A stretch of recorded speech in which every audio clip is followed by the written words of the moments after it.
Hello everyone and welcome back to Wings Udan. Today is going to be your next lecture on current affairs for the month of December. और ये session हमारा इख्तिताम सफ़र रहेगा और इसके बाद I hope कि अगली मुलाकात हमारी जब भी हो मैं आपको आपकी मंजिल मकसूद पे पहुंचा हुआ देखूं। और इसी पे हमारे एक शायर हैं डॉक्टर अल्लामा इकबाल, वो कहते हैं कि मंजिल से आगे बढ़कर मंजिल तलाश कर, मंजिल से आगे बढ़कर मंजिल तलाश कर, मिल जाए तुझको दरिया तो समंदर तलाश कर। हर शीशा टूट जाता है पत्थर की चोट से, हर शीशा टूट जाता है पत्थर की चोट से, पत्थर ही टूट जाए वो शीशा तलाश कर। सजदों में तेरे क्या हुआ सदियां गुजर गई, सजदों से तेरे क्या हुआ सदियां गुजर गई, दुनिया तेरी बदल दे वो सजदा तलाश कर। So guys, keep working hard and my wishes are with you, and I hope that all the aspirants who have been connected to me throughout this journey, I would like to see them getting through this examination or whatever examination you are targeting, and my wishes are with you. And with this we are going to start the session for the today. So let's see what is the first question for the day. The first question is, in which state Ratapani Tiger Reserve is located? Fine. So this question is talking about the Ratapani Tiger Reserve. Fine. Environment in ecology में आपने tiger reserves के बारे में पढ़ा ही होगा and related to NTCA. Fine. National tiger conservation authority. तो the options are Uttarakhand, Madhya Pradesh, Uttar Pradesh and Bihar. Fine. तो गाइज आप वीडियो को पॉज करिए, क्वेश्चन को पॉज करिए and drop your comments, right answer in the comment box and I'll be checking it. Fine. So the right answer for this MCQ is state of Madhya Pradesh. Fine. Rattapani Tiger Reserve आपको याद रखना है because there are like a couple of tiger reserves in the state of Madhya Pradesh, but ये जो tiger reserve है ये news में रहा है. तो रत्तापानी टाइगर रिजर्व मध्य प्रदेश, पहली चीज आपको ये याद रखनी है, नोटिफाई हुआ है as 57th tiger reserve. Fine. और स्टेट ऑफ मध्य प्रदेश में it will be the 8th tiger reserve. Fine. तो तीन कैची पॉइंट्स आपको इससे याद रखने हैं. 8th tiger reserve in MP and as 57th tiger reserve in pan India. Fine. बाकी वाले जो 7 टाइगर रिजर्व हैं उनको एक बार आप अपनी नजर से गो थ्रू कर लीजिए. It's like Bandhavgarh tiger reserve, Kanha, Pench, Panna tiger reserve, it's Sanjay Dubri tiger reserve, Satpura and your Bori. Fine. So we are done with the first question. Let's switch to the next question. The next question is, Raj Manchandana recently passed away, was associated with which sports? Fine. So persons in news भी हम अपनी throughout अपनी series में cover करते आए हैं and there is one more, Raj Manchandana. Fine. The options are football, badminton, squash and hockey. So the right answer for this MCQ is squash. Fine, you can zoom in the picture and you can see on the screen he is Raj Manchandana. He was a legendary Indian squash player. Fine. और इनको award भी किया गया है हमारे Arjun award से. Fine. Arjun award से आपको याद भी आया होगा for bravery. And in 1983 and he was the winner of 6 national titles. Fine. So you have to memorize the name Raj Manchanda. Fine. Associated with squash. Fine. He also served in the army. He was retired as brigadier and known by the name of Brigadier Ram Manchandana. Fine. The next question is pertaining to your science and tech portion and it is Proba 3 mission. बहुत सारे जो हमारे space mission हैं हमने वो अपनी throughout अपनी series में कवर करते आए and one among them is your Proba mission. Fine. किस ऑर्गेनाइजेशन का मिशन है ये? Options are ISRO, ESA, NASA and DRDO. Fine. DRDO का तो आपको पता है कि ये हमारा जो defence and research analytic wing है उसका ये टेक्निकली इसको डीआरडीओ बोला जाता है. फाइन. इसरो हमारी स्पेस एजेंसी है, ईएसए यूरोप की एंड नासा अमेरिका की. फाइन. सो प्रोबा 3 जो मिशन हमारा ये रहेगा, ये हमारा है यूरोपियन स्पेस एजेंसी का. फाइन. यूरोपियन स्पेस एजेंसी का मिशन है ये. तो let's see some statistics about this Proba 3 mission. Fine. It's a mission of European Space Agency, as I have already told you. Fine. And it has been launched by ISRO. Fine. इसका space rocket कौन सा use हुआ है? PSLV C-59 rocket. Okay. और किया कहां से गया है ये? Satish Dhawan space centre. And first attempt में ये लॉन्च नहीं हो पाया था, ये सक्सेसफुल लॉन्चिंग इसकी हुई थी अपनी सेकंड अटेम्प्ट में. फाइन. नाउ अगर आपको पूछा जाएगा कि प्रोबा 3 मिशन का एम क्या है, सिंगल लाइन स्टेटमेंट, तो प्रोबा 3 मिशन का जो एम है वो ये रहा कि हमने सन का जो आउटर मोस्ट पार्ट है जिसको हम कोरोना कहते हैं उसकी स्टडी करना. फाइन. तो it's like to study the sun's corona, the outer atmosphere. And Proba stand, what is the definition of Proba? If they are going to ask you, तो Proba stand for project for onboard anatomy. Fine. तो sun का जो हमारा outer most atmosphere है उसकी anatomy तो है, R&D करनी है आपने उसके बारे में. फाइन. और इसमें 2 सैटेलाइट्स रहेंगे और इसका क्रोनोग्राफी का जो वेट है it's like 310 kgs. So there is some more value addition to this topic. You can zoom in and you can see from the picture if you want to. Fine. The next question is where Google has chosen to set up the Google Safety Engineering Center. The options are New Delhi, Madhya Pradesh, Surat and Hyderabad. The right answer for this MCQ is Hyderabad. Fine. Google का Google Safety Engineering Center. Fine. Okay, let's see some more static information related to this thing. तो Google ने choose किया है हैदराबाद को to establish Google Safety Engineering Center. Fine. अब ये basically एक specialized international cyber security hub रहेगा, develop करना, जो डेवलप करवाएगा हमारा एडवांस सिक्योरिटी और ऑनलाइन सेफ्टी प्रोडक्ट्स, इसमें इंडियन कंटेक्स्ट में. क्यों? क्योंकि इसकी जो ब्रांच है वो हैदराबाद में खुल रही है. So the Indian market is being taken into consideration. Fine. Again इसका एम क्या रहेगा?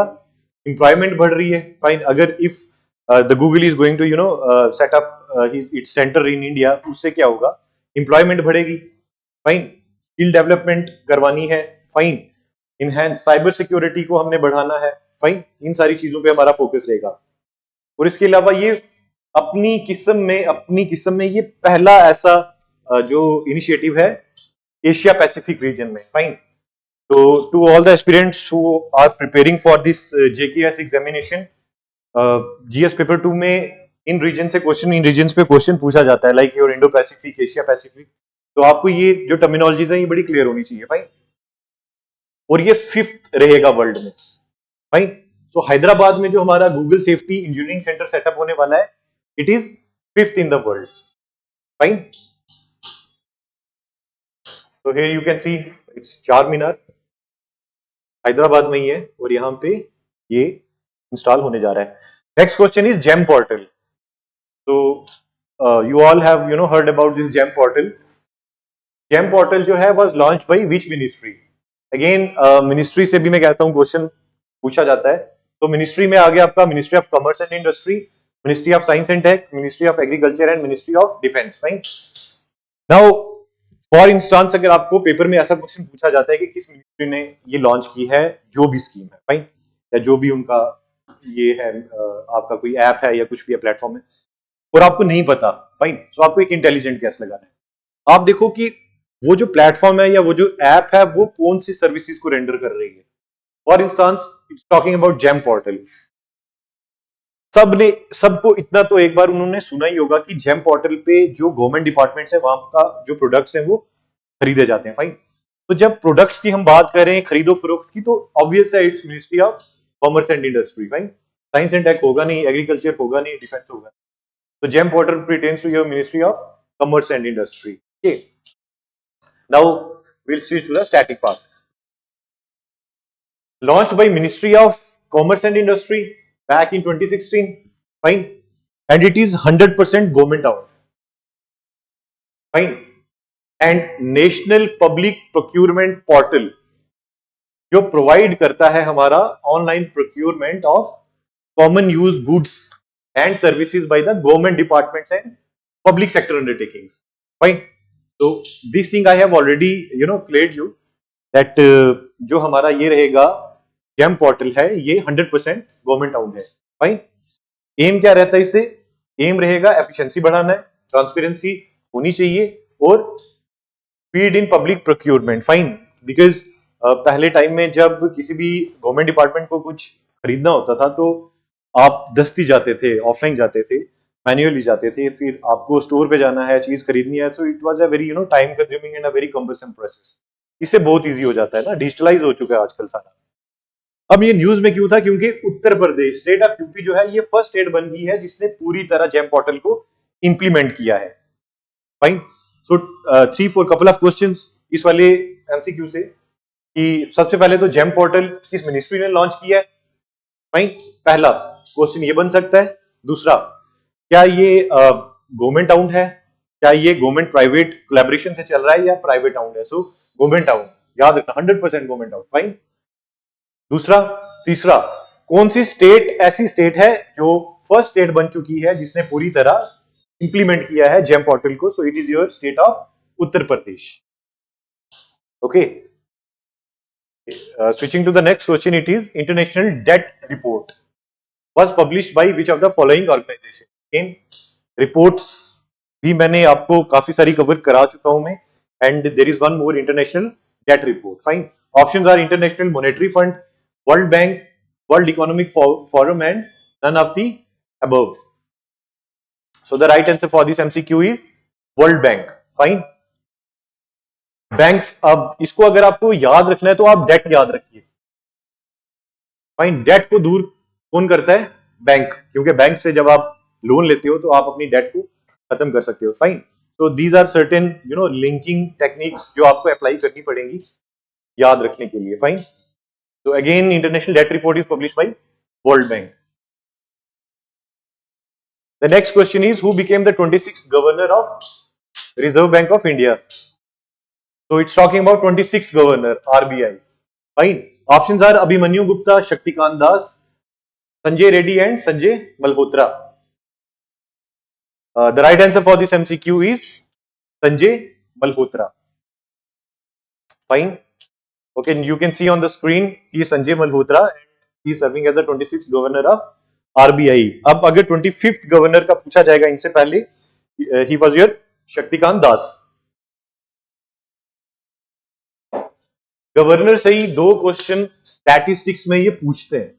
पहला ये है कि आरबीआई जब इस्टेब्लिश हुआ था, जीओआई एक्ट 1935 में आपने पढ़ा होगा कि it was the establishment of this RBI. Fine. First जो गवर्नर थे आरबीआई के वो थे ऑसबॉर्न स्मिथ। मैंने कई एग्जामिनेशंस देखे जहां पे ये क्वेश्चन पूछा जाता है, लेकिन फर्स्ट इंडियन गवर्नर आरबीआई के कौन थे? His name was CD Deshmukh. Fine. And he is Sanjay Malhotra. So 26th governor RBI. Fine. The next question is, where is India's first glass bridge over the sea inaugurated? The options are your Tamil Nadu, Kerala, Telangana, and Maharashtra. Fine. So the right answer for this MCQ is your Tamil Nadu. Fine. Tamil Nadu India का पहला glass bridge over the sea, Tamil Nadu. Fine. Glass bridge over the sea. तो now let's see ये कुछ दिखता कैसा है, and it the bridge looks like somewhat look like this. Fine. कुछ ऐसे पैराबोला में है ये। यहाँ पे 2 डेस्टिनेशन हैं, ये उनको कनेक्ट करता है। फाइन। सबसे पहले ये तो एक 77 मीटर टॉल ब्रिज है। फाइन। एक पॉइंट पे इसका सेंट थिरुवल्लुवर स्टैच्यू है। फाइन। और दूसरे पे हमारा विवेकानंदा रॉक मेमोरियल है। फाइन। इन दोनों पॉइंट्स को ये कनेक्ट करता है। और इसमें याद रखने वाला पॉइंट ये है कि जो सेंट थिरुवल्लुवर स्टैच्यू है इसको हम स्टैच्यू ऑफ विजडम के नाम से अब जानते हैं। Fine. So there are many statues, like there is a Statue of Liberty in the Statue of Liberty है आपका। Then there is your हमारे सरदार वल्लभ भाई पटेल का स्टैचू बनाया गया है। And again there is statue of wisdom. अगर पूछा जाएगा स्टैच्यू ऑफ विजडम को पहले क्या बोला जाता था, तो it was your saint Thiruvalluvar statue. Fine. So you can see on the screen it's first glass bridge over the sea. The next question is India's first digital museum Abhay Prabhavana is located on which river? Fine. So it's talking about the digital museum named Abhay Prabhavana. ये कौन से river के ऊपर स्थित है? The options are Pravara river, Indrayani river, Urmodi river and Ulhas river. So the right answer for this MCQ is Indrayani river. Fine. India का पहला digital museum, fine, digital museum named Abhay Prabhavana. So it's on your Indrayani river. Fine. India का पहला digital museum रहने वाला है. And कौन से district में रहेगा? हमारा महाराष्ट्र के पुणे डिस्ट्रिक्ट में. फाइन. एंड बेस्ड किस पे है ये? जो इसका थीम है, इसका सेंस है, वो फिलॉसफी ऑफ जैनिज्म पे बेस्ड है. And you can see on the screen a digital museum named Abhay Prabhavana. Fine. And it's located in state of Maharashtra, precisely Pune. Fine.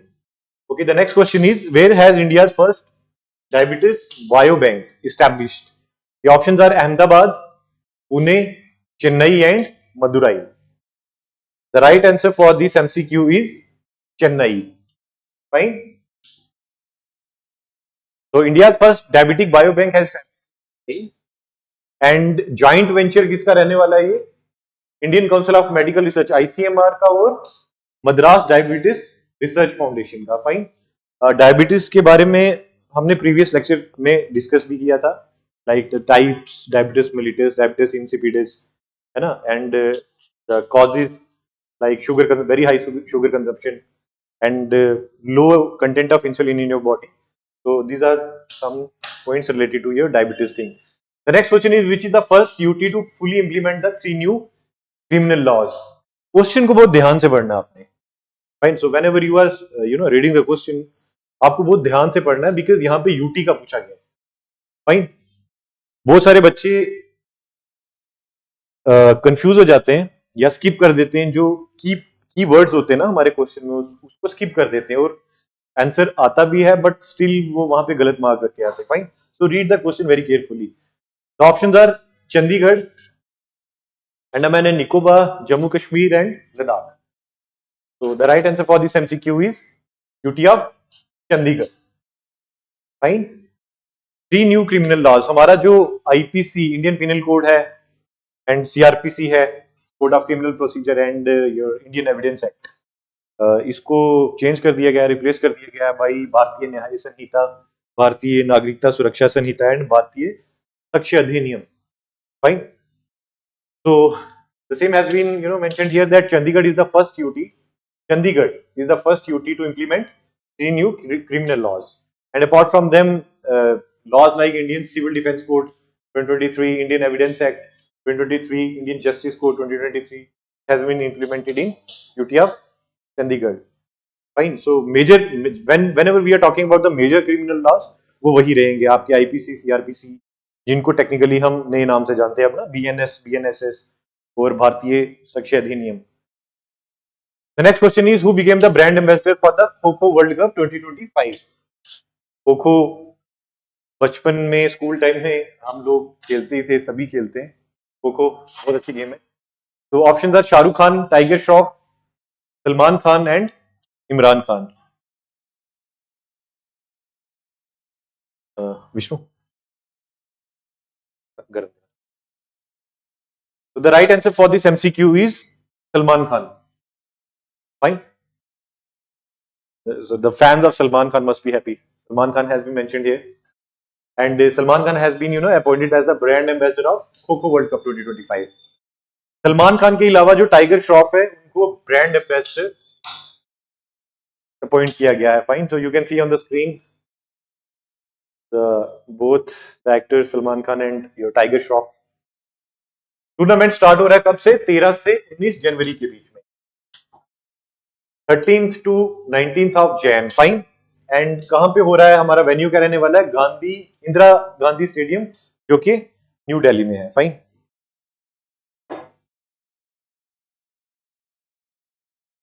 The next MCQ is Tipu Sultan, the saga of Mysore interregnum was written bye.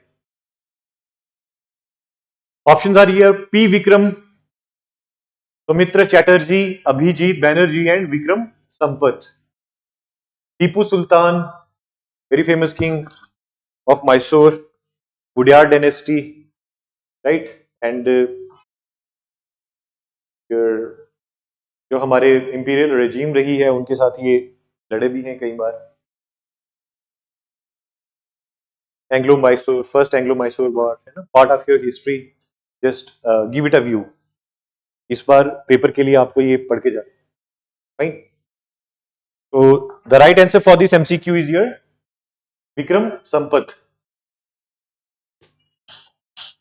Fine, Vikram Sampat. The name of the book is The Saga of Mysore Interregnum. So, persons in use and books too.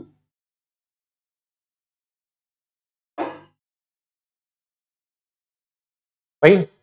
So, let's see some more information. कुछ दूसरी books भी मैं आपके लिए लेके आया हूँ, like Dalai Lama secret to happiness, ये लिखी है आपकी दिनेश सहारा ने। फाइन। तो इसको याद रखने का तरीका क्या है कि जो हैप्पीनेस है ना, all the time I always talk about मोक्ष एंड निर्वाणा। तो हैप्पीनेस एक उसका इंसेपरेबल आप फेसेट बोल सकते हो। तो मोक्ष को अटेन करने के लिए लोग जो हैं वो ना सॉलिट्यूड में चले जाते हैं बिल्कुल। तो सहारा इज लाइक डेजर्ट, आपको पता ही है, अफ्रीका में लार्जेस्ट डेजर्ट वर्ल्ड का। तो सहारा से हैप्पीनेस और सहारा को आपको रिलेट करना है, right. The other book is चाणूक on food economics and society, ये लिखी है आपकी अभिजीत बैनर्जी ने। Fine. So keep making acronyms and this linking kind of strategies that you, जो भी आपको जैसे भी बनाना है। The other book is new Bharat Modi's vision and development 2019 to 2024, ये लिखी है आपकी रवि पराशर जी ने। Fine. So three more books, three more people and three more books. Fine. And Tipu Sultan Saga, Vikram Sampat. Fine. So you can see on the screen here is the picture of Tipu Sultan, and he hailed from 1750 to 1799. The next question is, when is World AIDS Day celebrated? Fine. So dates and day से भी question पूछते हैं, so हम कोई भी corner untouched नहीं रखेंगे। And I have tried throughout all my lectures that to every extent possible I should touch all the important topics and everything. Rest is fate. So World AIDS Day की बात कर रहा है यहाँ पे, 1st December, 2nd December, 3rd December and 4th December. Fine. So the right answer for this MCQ is 1st of December. AIDS is basically it is an autoimmune disorder. Fine.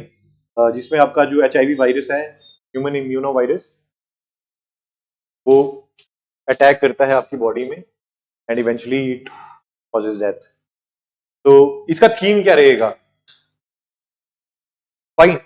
Her dates and day में मैंने हर बारी आपको themes cover करवाए हैं, and the theme of this World AIDS Day 2024 is take the right path, my health my right. Fine. And 2nd December, अभी now we were talking about 1st of December, 2nd December को international day for abolition of slavery भी मनाया जाता है। Fine.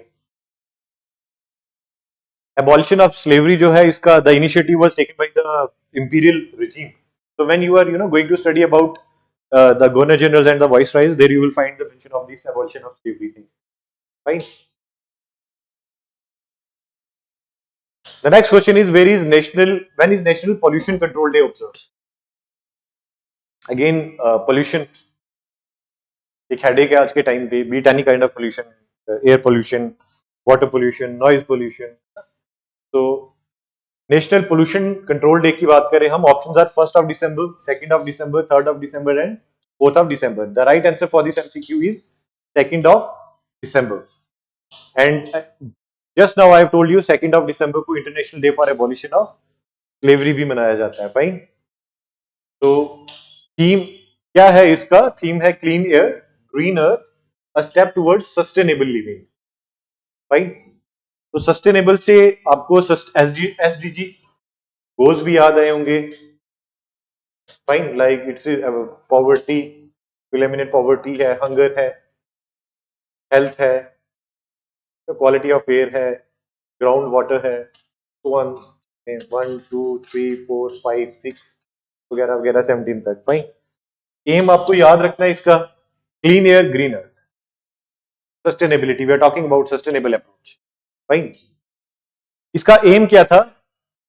M इसका था कि Bhopal gas tragedy, fine, 1984 में एक ट्रेजेडी हुई थी भोपाल में, जिसमें जो वर्कर्स थे वो they died of that leakage of gas, and इसको आज तक भी ये ऐसे स्कार्स हैं हमारे हिस्ट्री में जो हम भूल नहीं पाते हैं। तो it was just to honour the memory of those who died in Bhopal gas tragedy.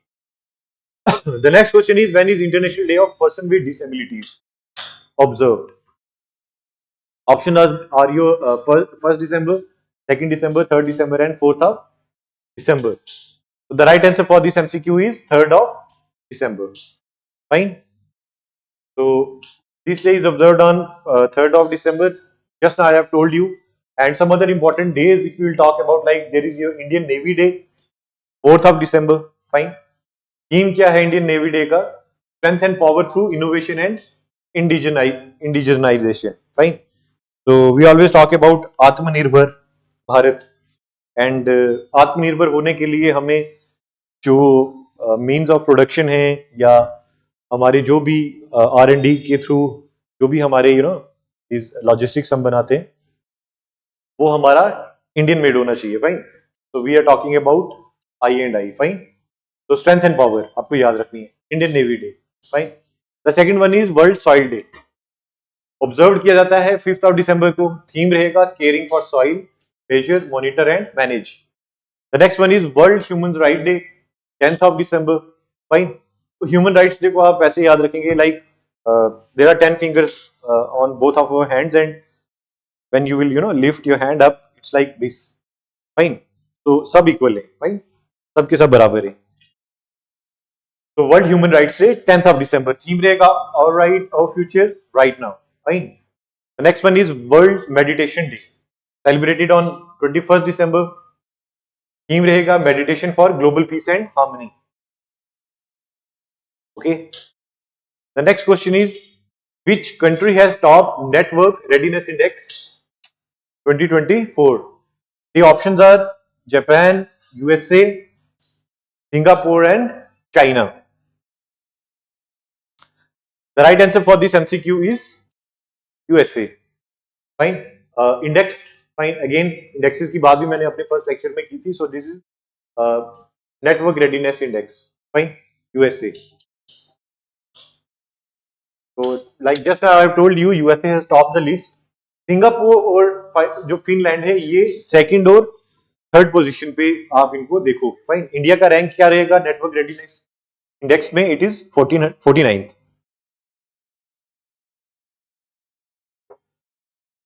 Fine. So इसका पर्पस क्या है नेटवर्क रेडीनेस इंडेक्स का? Just to we have to reflect a noteworthy and advancement in digital infrastructure and capabilities. Fine. So next question is, Flynex naval exercise 2024 was between India and Sri Lanka, and it was held at, options are here, Chennai, Kochi, Kozhikode and Visakhapatnam. So the right answer for this MCQ is Visakhapatnam. Fine. Flynex. So it is between your India and Sri Lanka. हुई कहां पे है? Visakhapatnam. Okay. Now some other exercises if we will talk about, it is Sahyog हाफटैप 2024. थोड़ा सा novel name लगता है अपने में ये, है ना, इसलिए हम इसको भी देख लेंगे.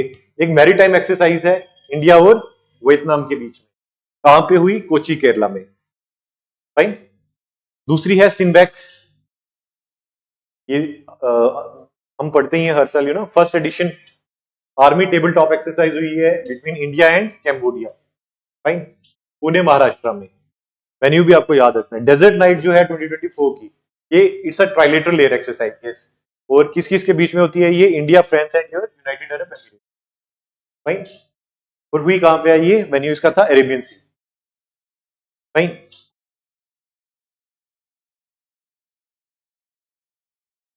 The next question is Zhongshan Station is first atmospheric monitoring station in Antarctica, established by which among the following country? So we are talking about Zhongshan Station, right? And Antarctica में like it's not a habitable place because it's a permafrost region and India के context में आपको दक्षिण गंगोत्री, मैत्री and Bharti ये तीन नाम याद आए होंगे। फाइन। तो अभी आई थिंक हमारे two of our research stations they have been closed and only one is working, but Google it for the apt this knowledge. Options are your Russia, China, USA and India. Zhongshan, तो Zhongshan के नाम से ही पता चल जाता है China, right. The next question is who was honoured with साहित्य award in 2024? Hindi में साहित्य अकेडमी अवार्ड 2024 का, again read the question very carefully, Hindi में पूछ रहे हैं भाई। Options are your Amrita Kotwal, Indira Chib, both A and B, और गगन Gill. So the right answer for this MCQ is Gagan Gill. Fine. Sahitya Academy Award for Hindi in 2024. Okay, so you can see on the screen she is Gagan Gill and she hails from Punjab. Fine. इनकी poetry थी, the title of the poetry was में जब तक आई बहार. In English it is received by Fine Kair for her novel Spirit Nights. Fine. And अगर English का आपको पूछा जाएगा साहित्य अकेडमी अवार्ड का, so it is received by Easterine Kire for the work of novel spirit night. Fine. And Hindi में Gagan Gill. Fine. So that's all for the day, and I would like to tell it to all of you that batches for the post of JKPSI, they have already started, and whosoever interested to join can visit our Gandhi Nagar branch and our Canal Road branch. And apart from that, we are going to start our batches for like the post of Patwari and Naib, and all the interested candidates can adhere to the batch and start their prep. And apart from that, test series by the name of Prahar has already been surfaced, and you can avail all the sectional and all the full length tests over there to enhance your preparation. So guys, that's all for the session of current affairs, and as I have already told you, ये हमारा इख्तिताम सफर रहेगा, और मैं उम्मीद करता हूँ कि इसके बाद हमारी जब भी मुलाकात हो मैं आपको एक सक्सेसफुल एस्पिरेंट शक्ल में देखूं, and you discharging your duties under Article 12 of the Indian Constitution definition of state. So my wishes are with you, and best of luck to all of those who have been putting in their hard work, their effort, and their time, their sweat, their blood for be it the post of JKPSI or JKS or anything. My wishes are with them, and excel in your life. Keep working hard because there is no substitute of hard work. Fine. Luck can favor like 1 or 2% of the mass, but hard work is something which is going to give you an upper hand over the luck factor. So throughout all your life, in whatever thing you do it like आपका कोई दूसरा competitor ना हो. Fine. So you should be the one defining your destiny. The destiny shouldn't be defining you, rather you should define your destiny. Fine. So with that cognitive approach, keep excelling in your life, keep working hard, and we'll meet some other time. So guys, that's all for the day, and hope to see you soon. Thank you for staying with me. Thank you for paving your time and your efforts, your everything with me, sticking with me throughout all the journey, and keep working hard, guys. That's all for the current affairs session.